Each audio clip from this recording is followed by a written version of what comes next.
자, 보겠습니다. 지난번에 했던 두 질문인데 오늘 시간을 좀 많이 써갖고 한 수업을 너무 많이 못하겠네. 일단 최대한 이제 간단하게만 좀 할게요. 간단하게만. 자, 1번부터. 우선 이거를 뭐 다 일일이 이제 하기에는 조금 이제 시간이 많이 지났으니까 이제 중점적인 것만 몇 개 얘기하고 가겠습니다. 매번 얘기하는 게 이제 요약형 문제, 특히 이렇게 영작형으로 요약을 할 때는 동사 먼저 찾아라 이런 얘기를 많이 했죠, 제가. 그래서 여기에서 이제 우리가 단서를 봤을 때 experience, 뭐 명사도 되지만 동사도 가능하고, 그 다음에 consider, 관심 있죠. will 같은 경우는 어차피 이제 뭐랑 세트가 될 테니까 얘는 제외하고요. 여기서 조건을 보면 어형 변화 가능이 있는데, 자, 잠깐. 지금 experience가 명사인지 동사인지 모르겠지만 일단 동사라고 쳐볼게요. 그러면은 지금 동사형이 3개가 나와 있는 상황입니다. 여기에 주절에 동사 나와 있고요. because절 나와 있죠. 그리고 여기 안을 보시면은 if라는 놈이 하나 있습니다. 그러면은 요 안에는 동사가 총 2개가 필요한 거겠죠. 맞습니까? 본동사 있고 because 있으니까 because 절에 동사 하나 필요할 거 아닙니까? 맞죠? 근데 여기 if가 들어가 있으니까 if 절에 동사가 또 하나 필요할 거 아닙니까? 그렇죠? 그래서 요 괄호 안에는 일단 동사가 총 2개 필요한 상황이다. 근데 동사형이 3개가 있잖아요. 지금 보시면요. 그럼 일단 우리가 여기서 예상할 수 있는 건 둘 중 하나입니다. 첫 번째는 consider랑 consume이 동사로 쓰였다. experience는 명사로 쓰였다. 이게 첫 번째 의심할 수 있는 상황. 두 번째는 experience랑 둘 중 한 놈이 동사로 쓰였고 한 놈이 어형 변화다. 뭐 이렇게 이제 우리가 의심할 수 있는 거죠. 그래서 일단 큰 틀을 이렇게 잡고 좀 시작을 하면 좋겠다. 근데 대부분 여러분이 잘 쓰셨거든요, 영작을요. 특히 여러분이 inevitably를 요 자리에다가 inevitable 이 형용사형으로 쓰신 분은 많은데 아까 내가 검사하면서 얘기했다시피 뭐 그렇게 쓰셔도 됩니다. 그러니까 불가피하게 어떤 자원에 대한 디폴레이션, 고갈, 자원 고갈을 겪는 거나 아니면은 불가피한 자원 고갈을 겪는 거나 뭐 사실 문맥상으로는 차이가 없기 때문에 여기다가 inevitably를 쓰든 아니면 여기에다 inevitably 형용사를 쓰든 상관없습니다. 됐죠? 이 정도로 하고 넘어갈게요. 자, 그 다음에 두 번째. 자, 두 번째 우리 지난번에 했었던 철학적 담론에 대한 이야기였는데 얘는 조건을 조금 더 약간 주역구스럽게 한번 해봤어요. 우선 주역구는 대부분 어형 변화를 안 주는 경우가 많은데 근데 2학년 때는 조금 달라지는 게 있어요. 2학년 때는 보통 어떠냐면은 이렇게 요약형 영작을 주잖아, 시험을. 그러면 어떻게 주냐면 각각 A, B의 단어를 추가하라고 줘요. 시험을 낼 때 보통. 다시 본문이 있어, 요약문이 있어. 요약문에 A 빈칸, B 빈칸 이렇게 있단 말이야. C 빈칸까지 있는 경우도 있어. 그러면은 일단 힌트 단어가 있을 거 아니냐? 그럼 힌트 단어는 일단 다 써야 돼. 어용 변화도 없어. 근데 각각 A와 B에 본문에서 찾아서 단어를 한 개씩 추가해라 라는 조건을 다는 거야. 이게 주엽이 좋아하는 스타일이거든. 근데 여기에서 문제가 뭐냐면 본문에서 찾아서 추가할 때 어용 변화 가능하다라는 조건을 거는 경우가 많아요. 됐어? 보통 그렇게 출제한다. 근데 일단 그 조건은 뺀 상태로 일단 제가 출제를 했습니다. 그래서 A, B를 나눠서 했고 그 다음에 어형 변화 없는 가장 일반적인 패턴으로 일단은 출제를 해봤습니다. 자, 여기서도 똑같죠? 우리가 동사부터 찾으면서 가면 되는데 철학적 담론은 하고 나왔어요. 이 글이 철학적 담론에 대한 정의, 개념을 말하는 설명문이었기 때문에 여러분 개념에 관련된 게 보통 이제 요약으로 나오면요 제일 많이 나오는 동사 표현이 refer to야, refer to. 뭐뭐라고 말하다, 뭐뭐를 언급하다 이런 거거든. 그래서 여기에 refer to라는 동사가 나와 있고 그 다음에 B 빈칸 부분을 볼게요. B 빈칸 부분을 봤을 때도 여기에서 마찬가지로 try라는 동사가 나와 있습니다. 왜냐면은 지금 어형 변화가 없기 때문에 여기 있는 걸 그대로 갖다 쓰는 거잖아. 그럼 try라는 동사를 써야 되는데 여기에 이미 refer to라는 동사가 있어. 근데 여기 어딘가에 동사를 써야 되는데 앞부분을 보면은요 여기에 such as criticism하고 콤마만 나와 있거든? 그러면 여기에 뭔가 연결할 말이 필요하다라는 뜻이겠죠? 그래서 연결할 말이 어디 있습니까? 대놓고 through which가 나왔죠. 됐어? 그래서 through which로 시작하면서 뒤에 완전한 문장이 나온 형태로서 연결된 거다. 이렇게 볼 수 있고요. 아까 내가 살짝 들었는데 유나가 말했나? through which 어떻게 해석하냐? 누가 말했냐? 유나가 말했나? 자, 그 하나 알려줄게. 얘들아, 그러니까 우리가 흔히 이제 관계대명사에 대한 어떤 문법적인 거는 다 알고 있거든. 그러니까 관계대명사 해석법 알려줄게. 해석법 독해야 돼. 알았지? 그러니까 우리가 공통적으로 해석할 때는 그냥 뭐뭐 하는으로 해석하는 경우가 많거든요. which를 쓰든 where를 쓰든 맞는데 더 정확한 해석이 있어요. 더 정확한 해석. 자, 결론적으로 말하자면 이게 지금 우리가 어법 시간이 아니잖아. 독해 시간이니까 독해를 기준으로 얘기해줄게. 관계대명사를 해석할 때 제일 좋은 건 뭐냐면요. 계속적 용법처럼 해석하는 게 제일 좋아요. 계속적 용법처럼. 그러니까 이게 무슨 말이냐? 예를 들어 볼게. 만약에 위치가 나왔어. 앞에 선행사는 제가 굳이 안 쓸게요. 당연히 선행사가 나올 테니까 위치가 나왔어. 그럼 얘를 어떻게 하냐? 그냥 그리고 그것은 그냥 이렇게 해석하세요. 얘가 목적격이야. 그럼 그리고 그것을 이렇게 하면 되겠죠. 그건 굳이 안 쓸게요. 만약에 후로 나왔어. 그럼 그리고 그 사람은 그냥 이렇게 해석하면 돼. 계속적 용법처럼 해석하라고. 만약에 관계부사 when이 나왔어. 그러면은 그리고 그때 이렇게 해석하면 돼요. 만약 where 나왔어. 그리고 그곳에서. 됐어? 이게 일단 기본이거든. 관계대명사 해석에. 그럼 여기에서 전치사의 관계대명사를 해볼게. 전치사의 관계대명사. 어떻게 하면 될까? 똑같아요. 지금 나온 것처럼 만약에 through which라고 나왔다고 쳐볼게. 어떻게 해석하면 될까? 자, 얘를 빼면 어떻게 해석했어요? 그리고 그것은이었잖아. 그치? 근데 through만 붙은 거예요. 그럼 어떻게 하면 돼? 그리고 그것을 통해. 됐어? 이렇게 해석하면 되는 거야. 별거 없죠? 별거 없어요. 전치사 in이치 많이 나오는 상태죠? in이치 쓰면 어떻게 하면 됩니까? 그리고 그것에서. 됐어? from which 나왔어. 그리고 그것으로부터. 됐냐? 이렇게 하면 돼. 뭐가 어려워? 어려울 거 없죠? 그러니까 전치사의 관계대명사가 나오면은 원래 우리가 보통 관계대명사식으로 해석하면은 through which가 나오든 where가 나오든 뭐가 나오든 다 묶어서 그냥 뭐 하는 이렇게 해석을 한단 말이야. 근데 우리가 독해적인 관점으로 봤을 때는 그것보다는 계속적 용법으로 해석하는 게 좀 더 좋다는 거야. 알겠지? 그냥 그리고 붙이고 그때 그곳에서 뭐 그것을 통해 그것에서 뭐 이런 식으로 해석하면 돼요. 이게 더 좋아요. 독해할 때는. 알겠죠? 그러니까 지금 이제 영작을 한 거긴 하지만 이거를 이제 해석적으로 접근을 해보자면 철학적 토론이라는 거는 이제 뭔가를 찾아가는 과정이래요. 뭐 크리티시즘과 같은 이러한 것을 찾아가는 과정인데 그리고 그것을 통해서 이렇게 해석하면 돼. 알겠어? 그리고 그것을 통해 그 철학적 담론을 통해서 철학자들이 뭐뭐뭐뭐를 도출해낼 수 있다. 이렇게 해석하면 되는 거야. 알겠니? 그러니까 해석할 때는 계속적 용법처럼 해석한다. 이게 여러분 입장에서 가장 쉽습니다. 알겠죠? 요거는 추가로 말씀드린 겁니다. 요약문 푸는 거랑은 관련은 없지만 됐죠? 그러니까 시간이 없어서 요 정도로만 좀 마치도록 하고요. 우리 다음 진도 나가야죠. 3번부터 보겠습니다.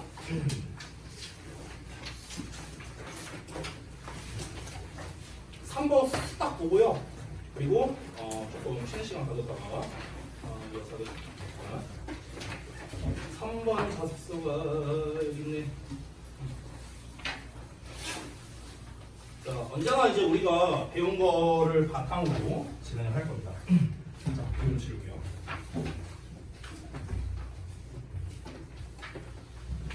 자, 우리 제가 오늘의 팁으로 추가로 알려드리고 싶은 게 있습니다. 요거를 먼저 쓰고 시작합시다.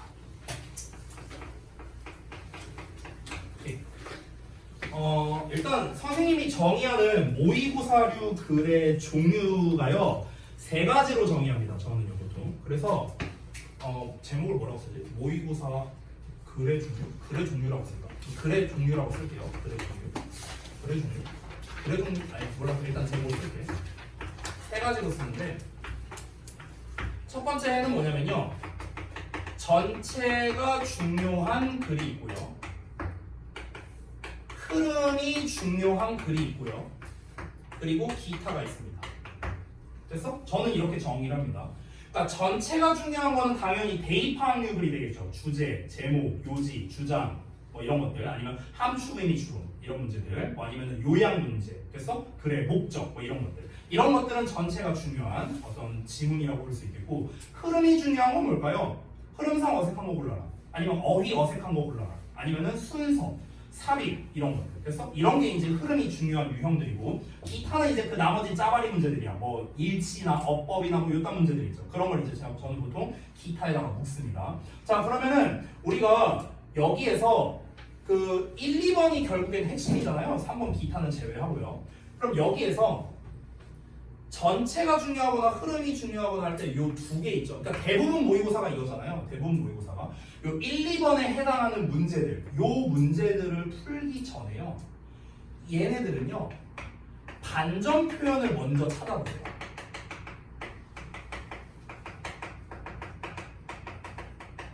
반전 표현을 먼저 찾아보십시오. 반전 표현이 드러나면요. 그 반전 표현이 있는 문장이 보통 주제일 가능성이 높습니다.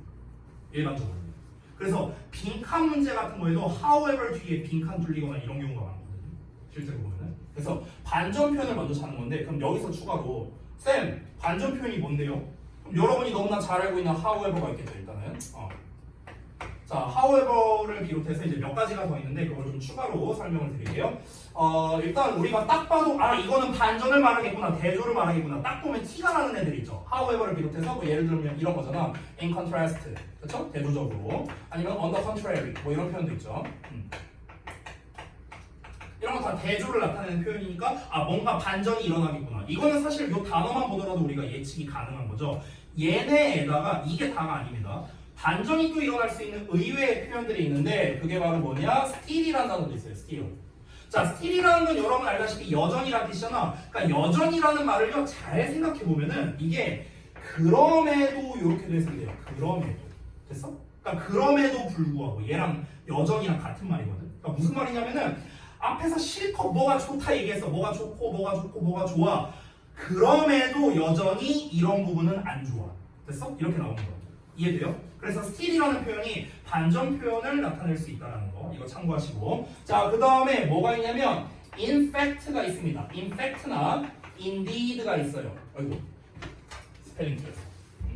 in fact 또는 indeed 그러니까 둘 다 사실은 이런 표현이잖아. 사실은 근데 이제 in fact랑 indeed는요 엄밀히 말하면 의미가 두 개거든요. 얘는 그러니까 반전 표현도 되지만 얘는 강조의 표현도 되고 그 다음에 반전 표현도 됩니다. 두 가지가 다 가능한데 예를 들어 볼게요.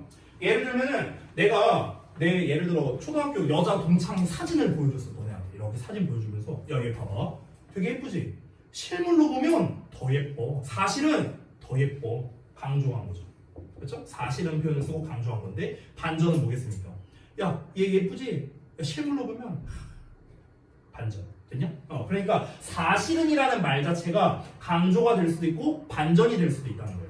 알겠죠? 그래서 우리가 이제 뻔히 알고 있는 이런 시리즈도 있지만 우리가 딱 봤을 때는 얘가 반전 표현을 드러내나 하기엔 좀 애매한 표현들이잖아. 그러니까 이런 것들도 이제 반전을 나타낼 수 있다. 요거를 좀 참고하시기 바랍니다. 그래서 여러분께서 어떤 습관을 하나 가지셨으면 좋겠는데 글을 읽기 전에 반전 표현이 나오는지를 한번 먼저 찾아보시면 좋아요.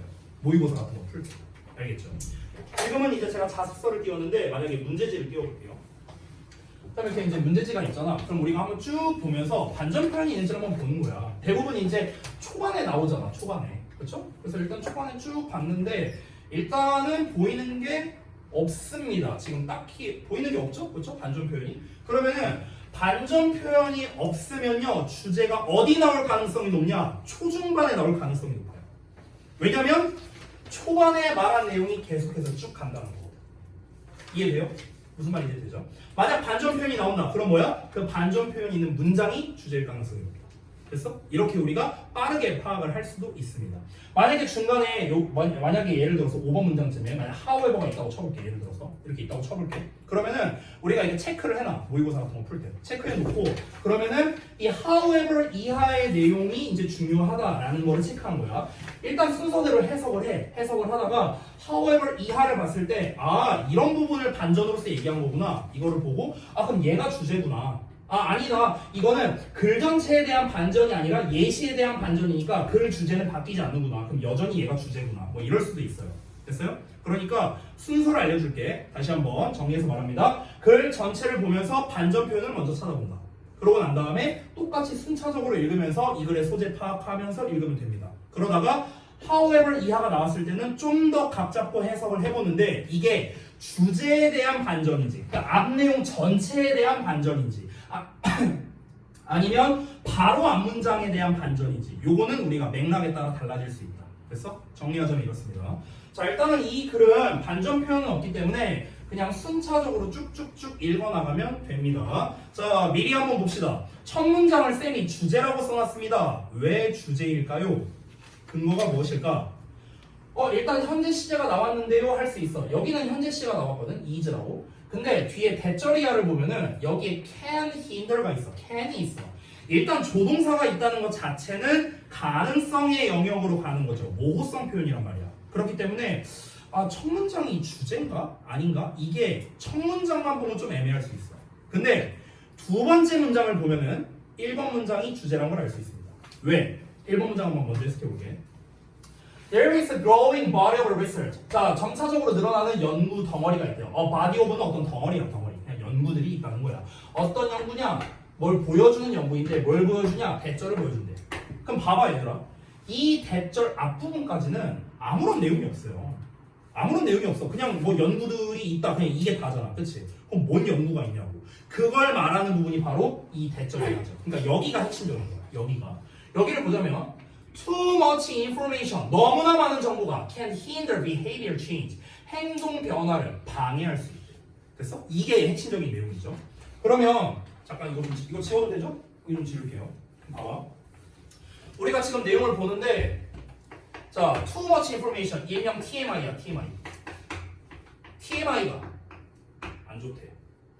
아주 심플하게 쓴 거죠. TMI가 안 좋대. 뭐에 안 좋대? 행동 변화를 방해할 수 있다고 했잖아. 이 안 좋다는 내용은 그래도 한번 써볼게요. 행동 변화를 방해한다. 이렇게 얘기했습니다. 초반에 나온 내용이에요. 자, 이 글은 TMI가 행동 변화에 방해한다로 시작하고 있는데 다음 내용을 보면요. 앱이 나오거든요. 앱, 어플리케이션. 앱이 뭐 모니터링을 한데 어쩌고 막 이렇게 길게 나와 있어요. 그러면은 이게 뭡니까? 부연이 시작되는 문장이에요. 요 문장이. 선생님, 요 문장이 부연이 시작되는 문장인지 어떻게 합니까? 근거가 두 개가 있습니다. 첫 번째는요. 소재가 바뀌었습니다. 그렇죠? 소재는 뭐였습니까? TMI였어. TMI 행동 변화였어. 근데 TMI, too much information에 대한 멘트가 여기에선 직접적으로 나오지 않았습니다. 이게 첫 번째 근거. 앱이라는 얘기가 나왔잖아, 갑자기. 앱 얘기 안 나왔었잖아, 위에서. 그쵸? 근데 여기서 갑자기 앱 얘기 나오잖아. 그럼 뭡니까? 소재가 바뀐 거죠. 그쵸? 소재가 바뀌면 뭐라고 했습니까? 부연이 시작되는 거죠. 얘기했죠? 이게 첫 번째 근거. 두 번째, 여러분, 주제는 제가 뭐라고 했습니까? 함축적이고, 압축적이고, 포괄적이라고 했습니다. 부연은 어떻다? 구체적이다라고 얘기했습니다. 그러니까 구체적이니까 어떨까요? 당연히 문장이 길어질 수밖에 없죠. 됐니? 자, 그러면 한번 내용을 보겠습니다. 요거 with 분사 구문이거든요. 얘가 뭐뭐 하면서야. 앱이 감시하면서, 추적 관찰하면서 이런 거예요. 앱이 뭘 추적 관찰하냐면 수면, 심장박동수, 뭐 칼로리, 운동량, 뭐 걸음수, 계단수, 호흡 이런 거를 추적 관찰한대. Not to mention 하면은 뭐뭐는 말할 것도 없고 이렇게 해석하거든? 그럼 뭐는 말할 것도 없고 spending, 지출과 인터넷 사용 그리고 다른 행동들 이런 거는 말할 것도 없고 심지어 수면이나 심장박동 기타 등등등 이런 거를 추적 관찰해준대. 뭐가? 어플리케이션이. 됐어? 그렇게 하면서 우리는 개인적인 퀀티피케이션, 수량화 시대에서 살고 있답니다. 봐봐. 앞 내용에서 TMI가 행동 변화에 방해가 된대. 그러면 이게 지금 주제였잖아. 그럼 이거에 대한 부연이 나오잖아. 부연은 뭐여야 된다고요? 얘보다 구체적인 내용이 나와야 되는 거잖아. 맞죠? 얘는 포괄적이니까. 그러면은 이 TMI, too much information에 대한 예시로서 나온 게 뭡니까? 이번 문장에서. 구체적인 예시로 나온 게 뭐죠? 요 부분이죠, 요 부분. 여기. 이만큼. 이거 다. 이게 다 TMI예요. 됐어? 너무나 많은 정보. 됐어? 어떤 개인에 대한 너무나 많은 정보잖아. 수면이니, 심장박동이니, 칼로리니 다 굉장히 다 정보들이잖아. 각각 하나가. 그렇죠? 지금 내가 밑줄 친 이 전체가 뭡니까? 앞에서 말했던 too much information의 구체적 사례인 거야. 됐어? 자, 그래서 사례들이 나왔어요. 사례들. 이건 안 써도 돼요. 내가 그냥 귀찮아서 사례들이라 쓴 겁니다.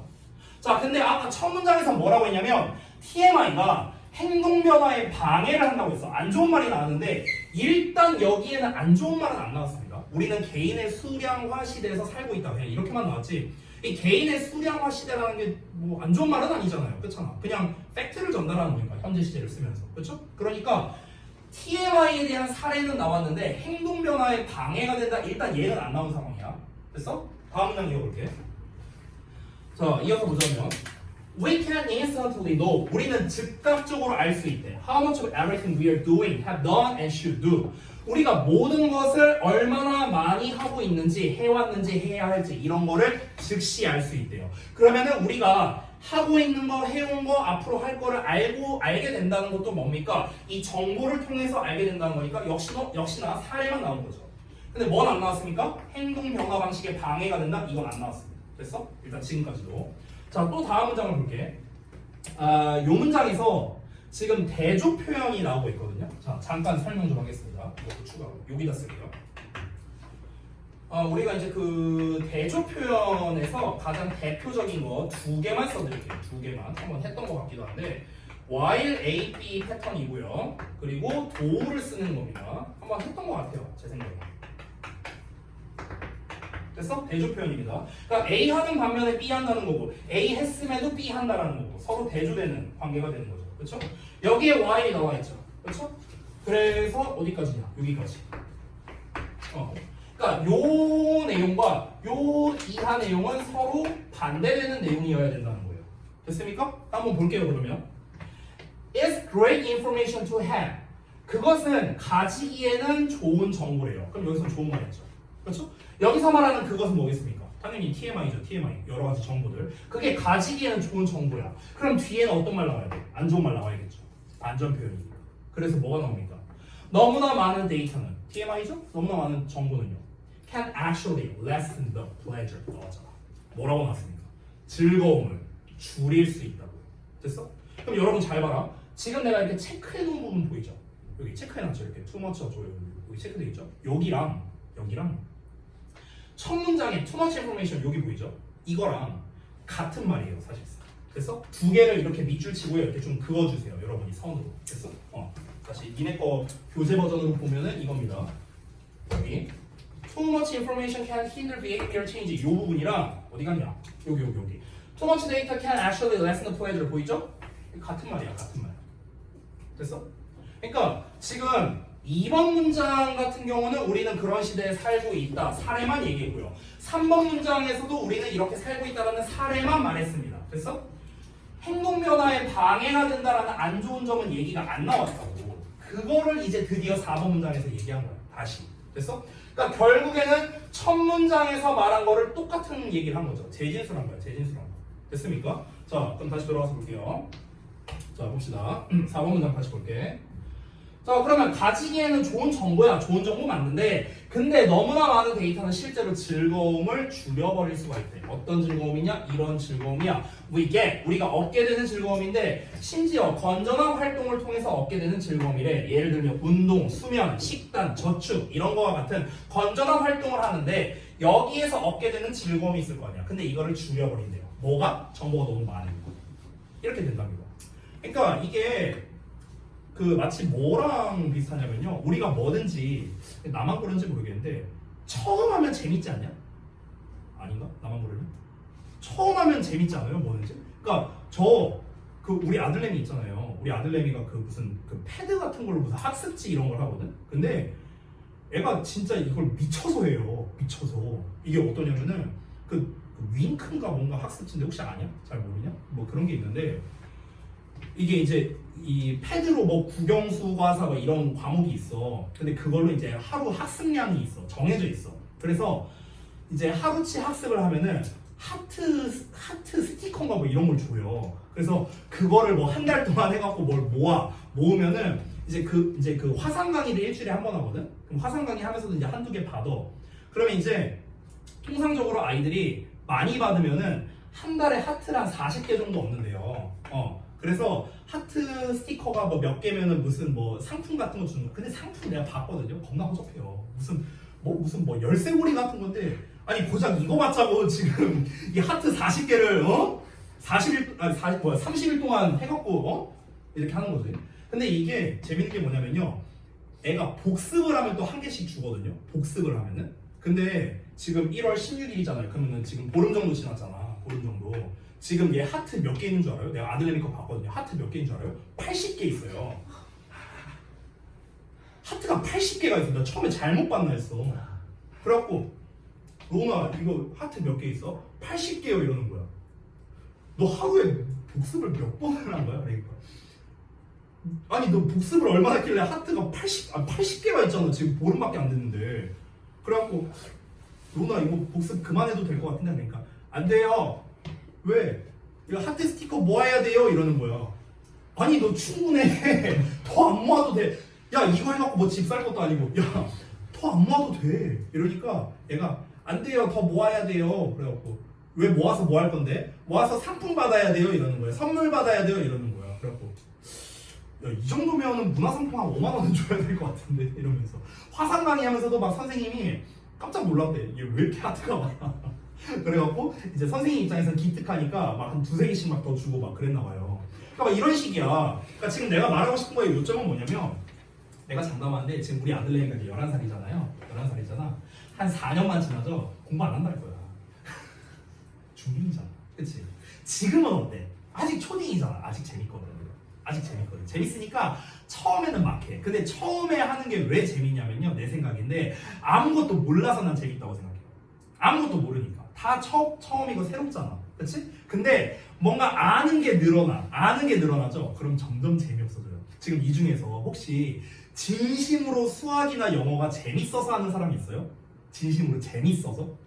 나는 시험 점수와 무관하게 내가 시험 만약에 우리나라에서 시험 제도가 없어진다. 그래도 난 수학 공부하겠다. 이런 사람 있을 수는 있겠지만 거의 없지 않을까? 범준이 혹시 수학 시험을 네가 안 봐도 돼. 그래도 수학 공부할 거야? 조금 그래도 양심상 조금이라 하네. 여기 또 촬영하고 있으니까 네 목소리에 들어갈 수 있으니까 네네네. 야 이럴 때는 또 눈치껏 아니요 저 그래도 열심히 할 겁니다 하면 내가 딱 5분만 잘라고 너희 어머님한테 보내주는 거야. 아 진짜 센스. 기회 한 번 더 줄게 있다. 아무튼 그런 거야. 그러니까 이제 정리하자면 다시 한번. 그러니까 결국에는 너무나 많은 정보를 갖게 되면 오히려 스트레스가 된다는 거예요. 똑같은 말이죠. 그렇죠? 자, 그러면 이제 그냥 쭉쭉 읽을게요. 이제 우리 핵심은 다 봤으니까. 자, 데이터가 축적되면서 TMI가 됐어요. 그리고 우리가 노력을 들여야 돼. 측정하고 추적하고 그것에 대해서 생각하는데 노력을 들여야만 돼. 그러면은 그 활동 자체가 라이프 스타일에서 워크가 돼버린대요. 일이 돼버린대. 야, 일이 돼버리는 게 좋은 거예요? 아니잖아. 일이 된다는데. 그렇죠? 그래서 결과적으로 우리의 동기가 그러니까 이러한 건전한 활동에 참여하고자 하는 우리의 동기가 어떻게 되겠어? 당연히 떨어지겠죠. 그렇죠? 재미가 없어진다 했죠. 그랬어? 그럼 봐봐. 여기 내가 표시해놓은 drops 있죠. 이런 거라든가 동기가 떨어진다. 아니면 아까 어디 갔냐? 요거 lesson이라든가 이런 거. 이런 게 이제 뭘로 출제하기 좋은 거야? 흐름에 관련된 문제로 출제하기 좋은 거야. 어휘 같은 거. 됐냐? 주제와 맞닿아 있잖아. 주제가 뭐였는데? TMI는 안 좋다였어. TMI는 안 좋다야. 됐어? 또 어디 갔냐? 여기는 TMI라는 얘기는 안 나왔지만 동기부여가 떨어진대요. 다 안 좋은 말이잖아. 됐습니까? 그러니까 이제 이런 게 어휘 문제 같은 걸로 출제하기 좋겠죠. 자, 그럼 이제 빈칸 부분 볼 건데 빈칸이 일단 없다 생각하고 나머지만 읽어볼게. 그래서 자 이제 결론을 말하는 겁니다. 요약 정리하는 거야. Even if the data would help. 자, even if 나왔어. 우리 아까 봤던 양보랑 똑같아. 비록 뭐 말지라도잖아. 그쵸? 그러면 여기는 좋은 말이 나온다. 여기는 안 좋은 말이 나온다. 됐어? 여기 좋은 말 나왔잖아. help 나왔잖아. 그쵸? 자, 데이터가 여기서 말하는 데이터는 당연히 TMI겠죠. 그 TMI가 우리가 뭘 어떻게 해야 되는지를 이해하도록 도와줄 수는 있어. 하지만 TMI는 빈칸이다. 이렇게 나온 거죠. 그럼 TMI는 뭐다? 안 좋다 얘기 나와야지. 근데 이 3번 문제가 잘 만들었어. 왜 잘 만들었냐면 어디 갔냐? 보통 이제 시험 난이도가 낮으면요. 이제 빈칸에 보기를 줄 때 안 좋은 말 3개, 좋은 말 2개 정도를 주거든요. 그 정도로 난이도 조절을 합니다. 근데 지금 1, 2, 3, 4, 5 보기를 보잖아요. 다 안 좋은 말이에요. 다 마이너스야. 1, 2, 3, 4, 5가. 됐어? 그래서 여기서는 이제 내용이 조금 더 중요해져요. 내용이. 다 안 좋은 말이니까. 자, 그럼 TMI가 안 좋다로 가야 되는데 그럼 구체적으로 뭐가 안 좋은데? 됐어? 자, 앞부분을 봤을 때 행동 변화에 방해를 한다고 했잖아. 그럼 여기서 말하는 행동 변화에 방해를 한다는 건 구체적으로 뭘 말하는 걸까? 긍정적으로 변화하려는 거를 방해한다는 거겠죠. 당연히. 그럼 여기서 말하는 긍정적으로 변화하는 게 뭐가 있겠습니까? 아까 말했던 뭔가를 우리가 이제 여기서는 다 안 좋다라는 얘기만 했고 여기서 긍정적인 변화로 얘기한 거는 바로 요 6번 문장이야. 6번 문장. 6번 문장이 뭔데요? 이 건전한 활동에 참여하고자 하는 욕구래요. 됐어? 근데 이거를 깎아버린다.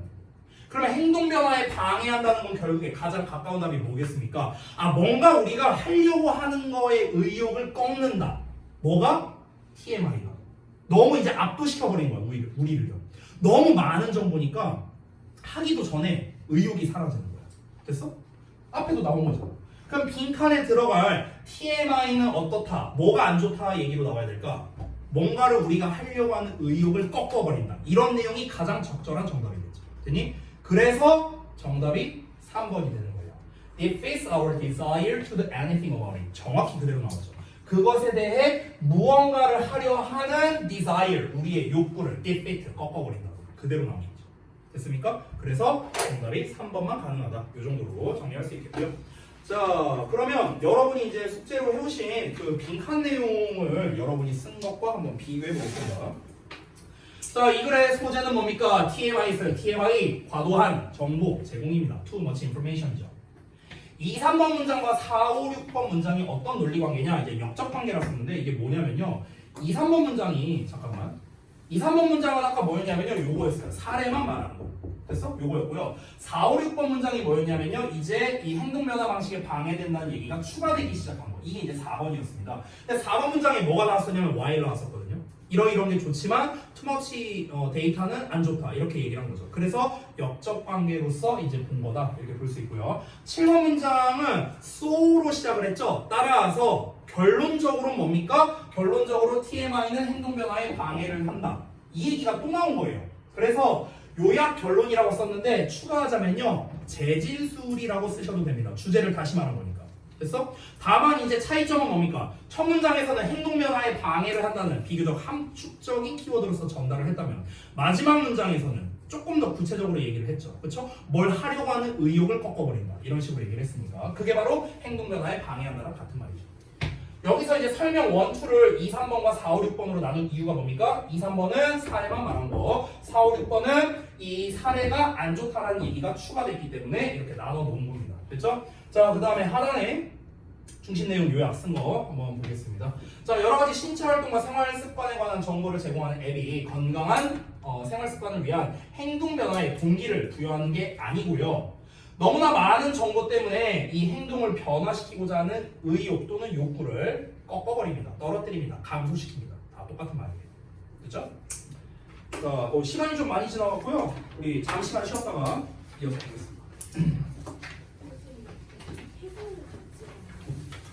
아, 그거는요. 답지 제가 제 자습서 있잖아요. 네. 그거를 보내드릴게요. 아, 네. 네네.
얘왜 계속 웃는데?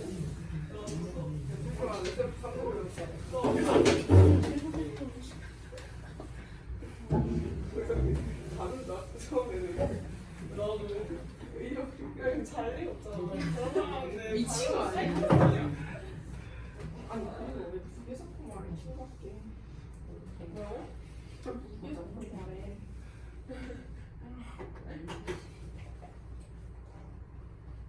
몸이 안 좋아져서 술에 몸이 안 씻어.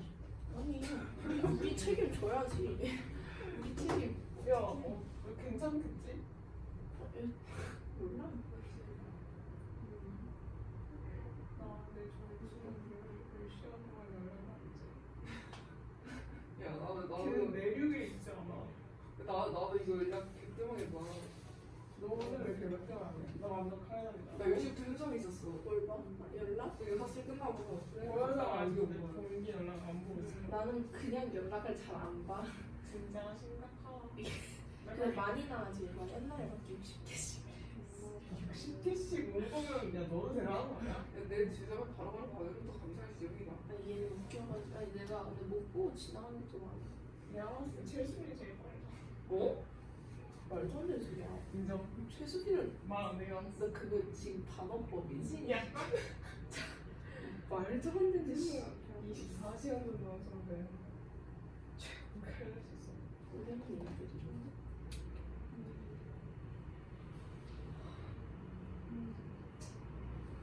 뭐야. 개발이었어.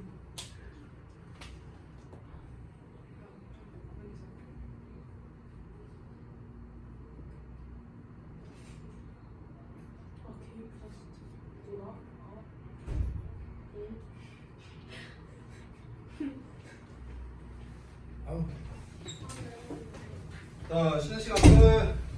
족발 안 내려.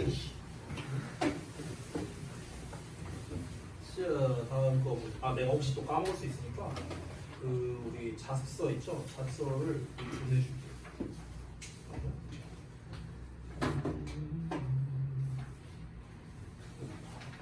잠깐만. 맞다. 지민아 생각해보니까 구문 분석을 안 했다. 구문 분석은 안 되겠다. 일단 해석 있는 버전이라도. 자, 4번 보겠습니다.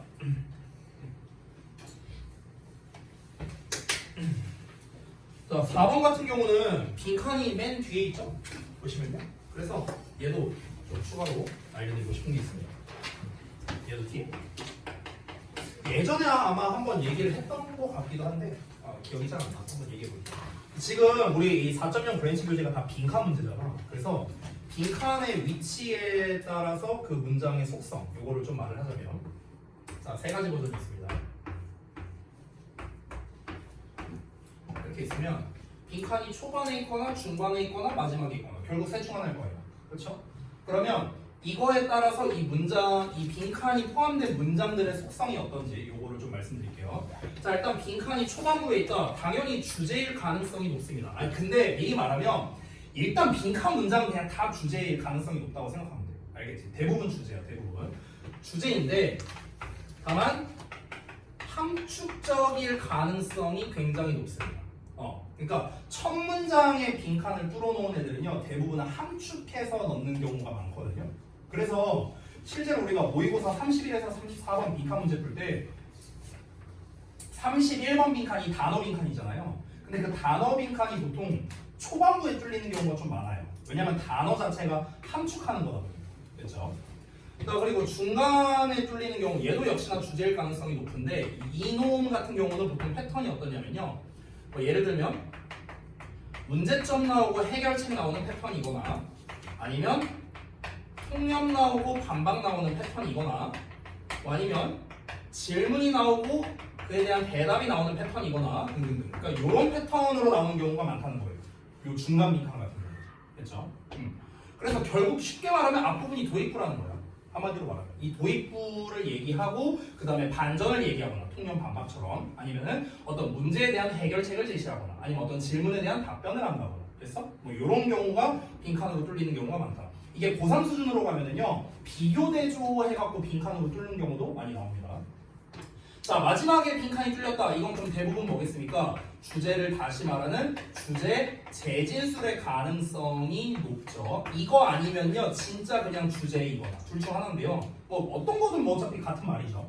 주제 재진술이라는 건 결국 뭐냐면 초반부에 주제가 나왔던 거예요. 아까 말했던 대로 뭐라고요? 함축적으로 나온 거죠. 그러면은 주제 재진술 문장 같은 경우는 어떻겠습니까? 비교적, 그러니까 요 놈에 비해서는 조금 더 구체적으로 나오는 거예요. 됐어요? 우리 방금 전에 본 지문이 정확히 그렇습니다. 아까 방금 전에 본 지문이 어땠습니까? 첫 문장에서 TMI에 대한 얘기가 나오고 마지막에서도 TMI에 대한 얘기가 나왔죠. 근데 차이를 보자면 첫 문장에서는 행동 변화를 방해한다 이렇게 나왔었고 마지막 문장에서는 우리의 어떤 뭔가를 하고자 하는 욕구를 떨어뜨린다 라고 하면서 조금 더 구체적으로 나왔죠. 됐습니까? 방금 전에 읽은 3번 지문이 바로 요 경우에 해당됩니다. 주제 재진술에 해당되고요. 또는 그냥 주제를 말하는 경우가 있는데 이건 어떤 경우냐면요. 이게 다 그냥 예시야, 예시. 빈칸 앞부분이 대부분 예시야. 그래서 빈칸으로 푸는 건데 이 그냥 주제문인 경우에는요. 그 부연에서 공통 키워드를 찾는 게 중요합니다. 공통 키워드. 찾는 것이 중요하다. 이렇게 볼 수 있습니다. 왜냐면 다 예시니까. 이 예시를 만약 하나만 쓴다면은 문제가 될 게 없는데 예시를 여러 개 쓰거나 아니면 똑같은 말을 다른 식으로 표현하면서 계속 반복적으로 얘기하거나 이런 경우들이 있단 말이에요. 그래서 그런 경우에는 공통 키워드를 찾는 게 중요하고 그 공통 키워드가 바로 빈칸의 정답이 되는 이런 경우가 많다라는 겁니다. 됐죠? 그러니까 빈칸이 첫 번째 나오는 거랑 어찌 보면 반대라고 생각하면 돼요. 얘는 함축적으로 나온 거니까 얘는 어떻습니까? 여기 있는 내용이 다 이제 구체적인 내용이 나올 거 아닙니까? 그러면은 이 구체적인 내용을 어떻게 압축을 할까? 이게 이제 첫 번째 빈칸 문제라면은 얘 같은 경우는 구체적인 내용들 그러니까 똑같은 건가 결국에는? 비슷하네요 결국에는. 다만 이제 차이점은 얘는 여러 소재가 나왔을 때 공통 키워드를 어떻게 뽑아내느냐. 그러니까 얘는 일종의 연상 퀴즈 같은 느낌이라면요. 얘는 구체적인 거를 어떻게 하나로 압축을 할까? 이런 문제라고 볼 수 있겠네요. 근데 어쨌든 빈칸 문제는요. 공통점이 뭐냐? 그냥 다 주제야, 주제. 결국에는 주제입니다. 됐죠? 그래서 이거를요, 이제 트렌드가 작년 그 9월 모의고사부터 좀 트렌드가 약간 바뀌었잖아요. 그래서 지금 현재 바뀐 트렌드는 어떠냐면요, 싹 다 재진술로 가고 있습니다. 지금 빈칸의 트렌드는요. 그러니까 현재 그 바뀐 수능의 트렌드는요, 이 세 가지 중에 이 재진술이 가장 많이 나오고 있습니다. 재진술. 그러니까 재진술이라고 해서 빈칸이 무조건 마지막에만 나오는 건 아니고요. 중간에 빈칸을 뚫어도 재진술을 할 수 있거든요. 예를 들면 아까 봐봐. 아까 4번 문장이었나? 어디 갔냐? 얘 있잖아 얘. 여기 봐봐. 천원치 데이터 캔 어쩌고저쩌고 나왔잖아 이거. 이것도 재진술이에요. 왜? 첫 문장 얘랑 똑같은 말이에요. 됐어? 이거를 조금 더 구체화했을 뿐이죠. 그래서 실제로 요 내용 있잖아요. 여기 부분을 빈칸으로 뚫어도 됩니다. 이 뒷내용만 조금 이 상세한 것만 조금 수정한다면요. 여기를 빈칸으로 뚫어도 돼요. 실제로. 알겠죠? 그래서 지금 현재의 수능 모의고사 메타는 무엇이다? 재진술 메타야. 재진술 메타. 결국 중요한 거는 패러프레이징이다. 그래서 결국 얘가 뭘 의미하는 걸까? 그 의미 파악을 하는 거에 좀 집중을 하시면 좋을 것 같아요. 자, 그러면 4번 지문 한번 가보겠습니다. 첫 문장, 두 번째 문장에 이제 미리 좀 제가 알려드리면 첫 두 문장을 주제로 잡았거든요. 이 두 문장을. 왜 주제로 잡았는가? 그 근거를 한번 보겠습니다. 자, 일단은 1번 문장 같은 경우는 has long been, 그러니까 have pp 형태로 나와 있어요. 일단 시제가. 그리고 여기를 보면은 여기 왓절이 주어로 나와 있고 is라는 현재 시제가 나와 있습니다. 됐어? 그리고 애매한 표현이 없어요. 여기는. 그렇죠? 자, 그리고 3번 문장을 보실게요. 3번 문장을 보면요. 굉장히 길죠. 내용이 굉장히 길어요. 길다는 거 뭐라고요? 구체적인 거라고. 그렇죠? 구체적이면서 동시에 여기서 셰익스피어 어쩌고 얘기가 나오죠. 그렇죠? 셰익스피어 어쩌고 아주 구체적인 인물을 갖고 예시를 들었는데 1, 2번 문장에는 셰익스피어에 대한 얘기가 전혀 없습니다. 소재가 바뀌었죠. 그렇죠? 그래서 소재가 바뀐 부분이 시작되면서 문장이 길어. 구체적으로 어떤 예시를 들려고 하는구나 라는 걸 알 수 있죠. 그래서 앞부분이 주제다 라는 걸 알 수 있는 겁니다. 그래서 이 초반 두 문장을 주제로 잡았는데 1번부터 한번 볼게요. Not being the real thing. 자, 진짜인 게 아닌 것. 됐어? 진짜인 게 아닌 것. 즉 진품이 아닌 것은 has long been a feature of the tourism industry래요. 그러니까 관광 산업의 특징이 이어왔답니다. 오랫동안. 관광 산업의 특징이 뭐라고요? 짝퉁이래요. 됐어? 짝퉁이래. 자, 여기 좀 지워볼게. 자, 지금 첫 내용 읽었거든. 첫 내용. 일단 누가 보더라도 소재는 뭡니까? 관광 산업이죠. 관광 산업. 근데 이 관광 산업의 특징에 대해서 얘기하는 겁니다. 관광 산업 특징. 이게 뭐래요? 짭이래. 짭. 에이? 관광 산업의 특징이 짭이라고? 이게 뭔 말이지? 두 번째 내용 한번 볼게. Whatever we may argue, 우리가 뭘 주장하든지 간에 with regard to, 이 with regard to 하면은요 뭐뭐에 관해서거든. about이야 about. 자 그럼 뭐에 관해서? What the tourists may want. 그러니까 관광객이 원할 수도 있는 것에 관해서 우리가 뭘 주장하든지 간에 what he or she actually gets.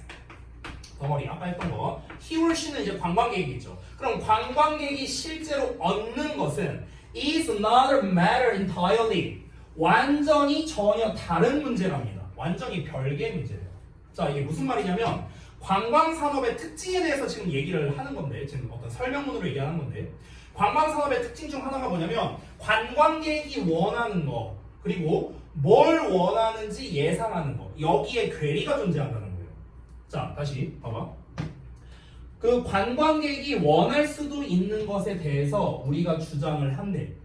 관광객이 이런 걸 원하지 않을까? 저런 걸 원하지 않을까? 뭐 이런 걸 논의를 하는 거야. 근데 그걸 뭘 논의하든지 간에 중요한 건 뭐냐면 실제로 관광객이 얻게 되는 거래잖아. 그러니까 그 관광지를 가서 얻게 되는 것. 이 얻게 되는 거는 전혀 다른 거래요. 그러니까 관광객이 뭘 원할까랑 실제로 관광객이 가서 얻게 되는 거는 다른 거라고. 됐어? 그러니까 쉽게 말하면 이겁니다. 여기 이제 아래 예시가 나오는데 미리 말하자면 여기가 어떤 유명인의 생가래요. 유명인이 태어난 곳이래요. 그러면은 관광객이 거기 가서 얻고 싶은 거는 뭘까요? 관광객이 원하는 건 뭘까? 아, 이 유명한 사람이 이런 곳에서 이렇게 나고 자라서 이렇게 생활을 했구나 하는 그런 거를 뭔가 느끼고 싶어서 이게 관광객이 원할 수 있는 것이죠. 그렇죠? 그럼 관광 산업을 하는 사람들은 어떻게 합니까? 짭퉁을 만들어요. 짭을 만드는 거예요. 짭 만들고 여기가 이따 나오는데 여기가 셰익스피어의 생가입니다. 이렇게 하는 거야. 됐어? 그러면 어떻게 됩니까? 실제로 얻게 되는 거는 다른 거잖아요. 실제 생각 아니니까. 됐어? 지금 그 얘기하는 거거든? 자, 이건 예시를 보면 알 수 있는데요. 예시를 한번 볼게요. 봐봐. It's not difficult. 어렵지 않아. To conceive of a situation. 자, 별거 아니지만 요 conceive라는 단어 좀 알려줄까? 잠깐 볼게요. seive라는 단어 나오죠. seive라는 단어가 원래 이제 무슨 뜻이냐면요. 이게 잡다의 뜻이거든요. 잡다? sieve. 이게 catch야, catch에서 파생된 거예요. 그래서 우리가 이제 그 배구할 때 receive 하잖아요. receive. 이제 기본적으로 잡는 거거든요. con이라는 게 이제 합성이 돼서 이제 conceive라는 단어가 된 건데, 그러니까 이게 잡다라는 뜻에서 이제 담다라는 뜻으로 이제 확장이 된 겁니다. 이 sieve라는 말 자체가. 그럼 이 conceive는 어떤 뜻이냐면요. 얘는 뜻이 두 가지가 있는데 머릿속에 담거나 뱃속에 담거나 둘의 의미가 있어요. 그래서 머릿속에 담는다고 해서 생각하다의 뜻이 있고요. 동사로서 뱃속에 담는다고 해서 임신하다라는 뜻이 있어요. 실제로. 그래서 이 conceive의 명사형이 여러분이 잘 알고 있는 컨셉이죠. 컨셉. 그래서 생각, 개념 이런 뜻이 되는 거고 심지어 컨셉 말고 컨셉션이라는 명사형도 있습니다. 이게 임신이라는 뜻이에요. 됐어요? 이렇게 두 가지 의미가 있다. 머릿속에 담겨, 뱃속에 담겨. 됐죠? 자, 다시 돌아가서. 그러면 어떤 상황을 상상하는 게 어렵지 않대요. 자, 이제 이 상황에 대해서 얘기하는 겁니다. in이 나왔네? 아까 배웠던 걸로 해석해볼까? 그리고 그 상황에서 됐냐? 이렇게 해석하면 돼. 이 위치가 가리키는 게 situation일 거예요. 그치? 그래서 그리고 그 상황에서 셰익스피어의 생가가 밝혀졌대. Not to be Shakespeare's birthplace라고 나왔죠. 그러니까 셰익스피어의 생가가 아닌 걸로 밝혀졌대. 근데 여전히 홍보된답니다. as such, 그러한 것으로서. 그러한 게 뭔데요? 여기 셰익스피어의 생가라고 홍보가 된다는 거야. 누구에게? 투어리스트들에게. 근데 그 투어리스트들 중 많은 사람이 이렇게 하면 돼요. 됐어? 여기 또 관계대명사 나왔잖아. 이 whom이 누구겠어? 투어리스트잖아. 투어리스트. 관광객들. 그럼 어떻게 해석하라고? 그리고 그 관광객들인데 이 many of가 합쳐졌으니까 그리고 그 관광객들 중 다수는 됐냐? 이렇게 해석하라고. 이어서 그 관광객들 중 다수가 would be none the wiser. none the wiser래. 전혀 현명한 사람들이 아니래. 일단 직역을 쭉 해볼게. 그리고 many others하고 나왔는데 여기서 many others는 뭐냐면요. 앞에 있는 투어리스트 보이죠? 얘랑 짝이에요. 이렇게 엔드로 묶인 거야. 그래서 그 전혀 현명하지 않은 그런 관광객들에게 홍보가 되고요. 실제로 셰익스피어의 생가가 아닌데 셰익스피어의 생가라고 홍보가 되고 또 어떤 사람들한테 홍보가 되냐? Who would still be able to 여전히 할 수 있는 사람들이래. absorbe는 받아들이고 수용하고 뭐 이런 거죠. 받아들일 수 있는 사람들이래.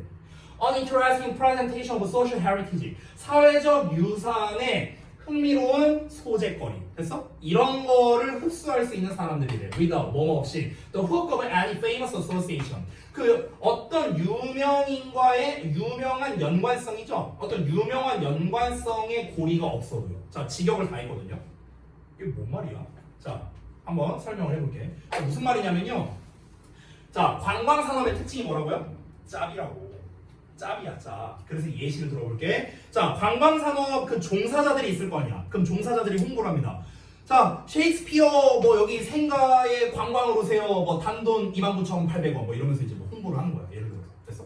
그럼 이제 홍보를 하면은 사람들이 뭐? 셰익스피어 생가라고? 이건 못 참지. 이거 인스타 감성에 봐야겠다. 이제 막 가는 거야, 사람들이. 됐어?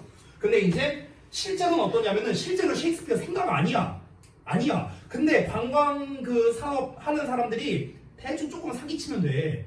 이제 그 나는 아직도 잘 모르겠는데 그 뭐 인스타 감성이라고 뭐 올리는 거 있잖아. 뭐 굉장히 막 허름한 데 가고 막 뭐 이거 찍고 뭐 여기 뭐 필터 같은 거 넣어갖고 뭐 하고 뭐 뭔지 모르겠는데 아무튼 인스타 감성이래. 그러니까 그럴 막 어디 시골 어디 오지에다가 이제 그럴싸한 집 하나 대충 만들어놔. 그리고 이제 셰익스피어 작품 한 몇 개 그냥 걸어놓고 셰익스피어 사진 몇 개 걸어놓고 뭐 서랍이랑 이불이랑 가구 몇 개 넣어놓고 그리고 약간 이제 쓴 흔적들 막 중고로 이제 구매해갖고 이렇게 딱 세팅을 해놔. 그러고 난 다음에 하는 거지. 여기가 셰익스피어의 생가입니다. 그러면은 이제 거기를 관광하러 온 사람들은 뭐냐? 두 가지 유형이 있대요. 첫 번째 유형이 뭐냐? 빡대가리. 됐어? 오, 여기가 셰익스피어 생가요? 우와! 여기가 셰익스피어의 생가. 여기 이제 샵 해놓고 이제 근데 또 셰익스피어 스펠링 몰라. 또 네이버에 찾아보고 그러고 난 다음에 샵 셰익스피어 이러고 이제 태그 걸고. 이게 첫 번째 유형. 두 번째 유형은 이제 뭐냐면은 이제 우리가 비판적으로 생각해 볼 수도 있잖아. 아니 여기가 진짜 셰익스피어의 생가라고? 진짜야? 이거를 이렇게 비판적으로 생각해 볼 수 있는데 근데 그런 거 안 한다고. 그 연관성이라는 거를 찾아보지도 않고 그냥 여기가 사회적 유산, 그러니까 사회적 유산이잖아. 셰익스피어의 생가인데 무려. 그렇잖아. 그러니까 여기가 진짜 그 말로만 듣던 셰익스피어의 생가구나. 그렇구나 하면서 그냥 받아들이는 거야. 됐어? 어떠한 비판적인 사고를 하지 않은 채로 그냥 받아들이는 거야. 이런 사람들. 근데 사실상 뭡니까? 똑같은 빡대가리. 됐어? 그러니까 첫 번째 빡대가리는 뭐냐면은 그냥 생각을 안 하는 거야. 셰익스피어 생각 이런 사람이고 두 번째는 살짝 고민해볼 수 있지만 여기가 바로 이제 사회적 유산으로서 굉장히 가치가 있는 이 셰익스피어의 생각구나 이 셰익 하면서 이러면서 가는 거죠. 근데 실제로는 아니라고요. 근데 이 상황이 실제로 벌어졌다라는 건 아니야. 이런 상황을 상상하는 거라 했잖아. 그렇잖아. 그치? 근데 문제가 있어요. indeed 나왔네요. 아까 내가 말했죠. indeed는 뭐라고요? 강조하거나 반대거나. 그렇죠? 여기서의 indeed 미리 말할게요. 강조 표현입니다. 강조 표현. 강조라고 쓸게요, 제가. 어디 갔냐? 강조야, 강조. 자, 방금 전건 상상이었거든. 근데 실제로 이 일이 정확히 발생했대. 한스 크리스티안 안데르센의 생가에서 이 일이 실제로 벌어졌대요. 실제로 벌어진 일이래. 그리고 그것이 was preserved, 보존되어 있대. 그의 평생 동안 보존돼 있대요. 그가 살아있는 내내 그 안데르센의 생가가 보존돼 있대요. 그의 업적을 기리면서 보존돼 있대. 아 여기 뭐 크리스티안 안데르센이 뭐 여기서 태어났고 이 사람이 업적이 어떠고 막 이런 흔적들이 남아 있는 거야 생가에. 근데 was also denounced 했답니다. 비난받았대요. 누구한테? 안데르센한테 비난받았대. by him 그에 의해서. 뭐라고 비난받았대? 야 여기 우리 집 아니야. 이렇게 비난받은 거야. 아니 그러니까 이제 막 사람들이 막 여기 막 안데르센이 얼마나 위대한 사람입니까 하면서 막 이런 것들을 막 세팅을 다 해놨는데 이제 본인 등판한 거죠. 야 여기 우리 집 아니야 이렇게 된 거야 지금 상황이. 되게 웃긴 상황이잖아, 그치? 그러면 우리가 진짜 비판적으로 생각할 수 있는 사람이라면요, 아 이거 저기 관광 단지에서 여기서 지금 사기치고 있네 이러면서 안 가야 되잖아. 근데 그렇지 않습니다. 어떻게 되실 건가요? 글이 되게 재밌죠? Now referred to as the house tradition associated with Hans Christian Andersen. 여기까지 볼게요. 자 그러면 현재 그 전통적으로 한스 크리스티안 안데르센과 연관성이 있는 집이라고 일컬어지는 그곳이 여전히 핵심이래요. 어디의 핵심이냐면 한스 크리스티안 안데르센의 어떤 박물관의 핵심이래. 여기가 핵심이래. 그러니까 박물관 이렇게 있잖아. 박물관 있어. 여기가 안데르센 박물관이야. 예를 들어서. 그럼 여기에 이제 무슨 박물관, 무슨 관이고 여기가 이제 생가야. 근데 실제로는 뭐야? 생가 아니라고. 근데 가장 사람들이 많이 가는 곳이 어디라고? 여기라고. 여기가 핵심이래. 왜? 실제로 여기가 살았던 데구나. 심지어 본인이 등판해서 야 우리 집 아니야 했는데도. 그런데도 가갖고 이제 여기에서 사람들 막 사진 찍고 여기가 막 살았던 곳 이러면서. 그러니까 그들에게는 진실이 중요한 게 아닌 거야. 인스타에 올릴 게 있냐 없냐 이런 게 중요한 건데, 근데 웃긴 건 뭐냐? 관광산업 종사자들은 그런 심리를 또 잘 알고 있는 거겠죠. 그래서 관광산업 특징이 뭐라고? 짭이라고. 짭. 됐어? 자 그래서 마지막 문장 볼게요. 따라서 여기가 사실 요 부분만 보면은 빈칸에 대한 답을 얻기가 좀 어렵거든요. 근데 우리는 지금까지 실컷 이제 알게 된 게 뭐냐면, 일단 첫 문장 주제문을 통해서 우리가 알게 된 게 뭡니까? 관광산업은 짭이라고. 됐어? 이걸 알았거든. 그럼 요 주어의 의미만 잘 알면은 아주 쉽게 해결이 가능합니다. 지금 셰익스피어랑 그 안데르센의 예시를 통해서 결국에 사람들이 관광하러 간 거잖아요. 놀러 간 거잖아, 그치? 여기서 필그리메지라는 말이 나오는데, 필그리메지가 순례거든요. 순례? 우리 성지 순례한다 뭐 이런 얘기 하잖아. 순례라는 게 뭔데요? 순례라는 말을 그냥 관광의 의미로서 쓴 거예요. 순례가 뭐야? 어딘가 간다는 거잖아. 어디 갔다 오는 걸 순례라고 하잖아. 그렇잖아. 근데 이거를 그럴듯한 표현으로 그냥 바꿔놓은 것 뿐이에요. 됐어? 그냥 관광이야, 관광. authentic은 뭡니까? 진짜잖아, 진짜인. 그럼 진짜 순례라는 건 뭡니까? 진짜로 관광 가는 거야. 내가 진짜로 관광을 갔어. 근데 알고 보니까 그 관광 간 곳은 뭐다? 짭이다. 됐어? 그러면은 continues to 뭐가 나와야 돼?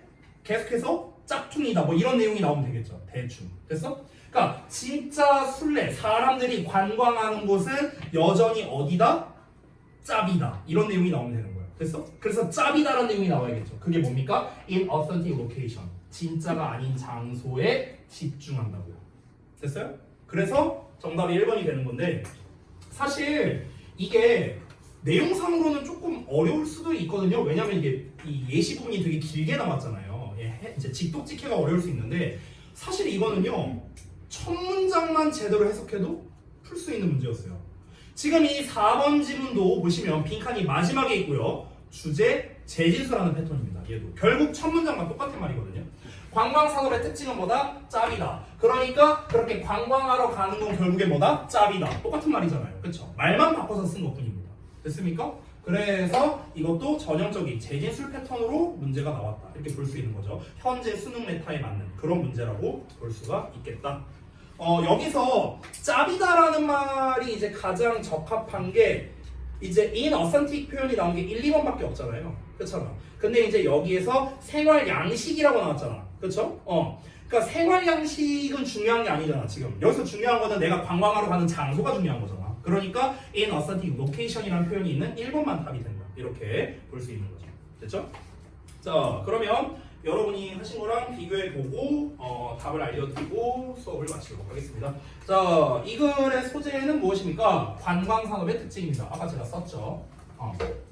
자, 그래서 3, 4, 5문장과 1, 2번 문장 어떤 논리관계? 당연히 예시죠. 왜냐면 3, 4, 5문장에서는 그 셰익스피어랑 그 한스 안데르센, 그 크리스티안 안데르센의 생가에 대한 구체적인 얘기를 했으니까 당연히 예시가 되겠고 마지막 문장은 아까랑 똑같습니다. 요약 결론 재진술입니다. 재진술 결국에는 자 이거 빈칸에 정답 논리 근거라고 써 있는데 이제 예시 추론이라고 돼 있죠. 왜 그러냐면 결국 빈칸에 대한 정답을 도출하는 데 있어서 우리가 예시 부분을 통해서 정답을 얻게 됐으니까. 근데 사실은요 여기에서는요 재진술로서 써도 됩니다. 여기에는 안 나와 있지만 정답의 논리 근거로 재진술로 써도 돼요. 첫 문장을 통해서도 답을 얻을 수 있거든요. 됐어요? 자, 그 다음에 주제 설명 결론. 이건 패턴이 쉬우니까 넘어가도록 하고요. 자, 아래에 있는 중심 내용 요약 보겠습니다. 자, 진짜가 아닌 것, 진품이 아닌 것이 오랫동안 관광산업의 특징이었고요. 셰익스피어나 한스 크리스티안 안데르센의 생가가 사실은 그들의 생가가 아니야. 아닌데도 불구하고 관광객들에게 여전히 그러한 것으로, 즉 진짜 생가인 것처럼 홍보가 된다. 사기치고 있는 거죠. 그죠? 이런 게 되게 흔하게 벌어지고 있다. 이렇게 정리했습니다. 자, 오늘 뭐 공지하고 이러느라 좀 시간이 많이 흘렀는데 다음 시간에는 조금 더 진도를 좀 빡빡하게 하자고요. 자, 숙제 말씀드리고 마치겠습니다. 오늘이 16일이죠? 그 저기 뭐야? 아까 말했다시피 그 저기 클리닉 한 거 있죠? 그거 검사만 일단 할 테니까 그거 책만 좀 꺼내 주세요. 이거 숙제 말씀드리고. 그러면 잠깐만요. 꺼내서 오늘 4번 했죠. 6번에서 8번까지만 할게요. 11쪽에서 16쪽이거든요. 자, 똑같이 풀고 구문 분석 및 해석을 하시면 되겠습니다. 근데 이 구문 분석 하실 때 미리 말하면 전에 우리 그 어법 시간에도 얘기했는데 뭐 아주 구체적으로 하실 필요까지는 없어요. 큰 틀 위주로 하셔도 됩니다. 짝수 페이지예요, 짝수 페이지. 그리고 이제 우리가 늘 하는 이제 주제문에다가 표시해 오시면은 되겠습니다. 그렇죠? 혹시 여러분 교재 그 답지가 있나? 맨 뒤에 혹시? 답지 있으면 채점도 좀 해오. 답지 있냐 너네 교재? 그렇죠. 그 이제 그 문제에 대한 답만 있는 거죠. 그러면 문제에 대한 것만 좀 채점을 좀 해볼게요. 여기 채점까지. 그러니까 문제만 채점해 주시면 됩니다. 그렇죠? 자, 그러면 여기 뭐야? 그 검사하고 끝낼게요. 잠깐 저 촬영 좀 끄고.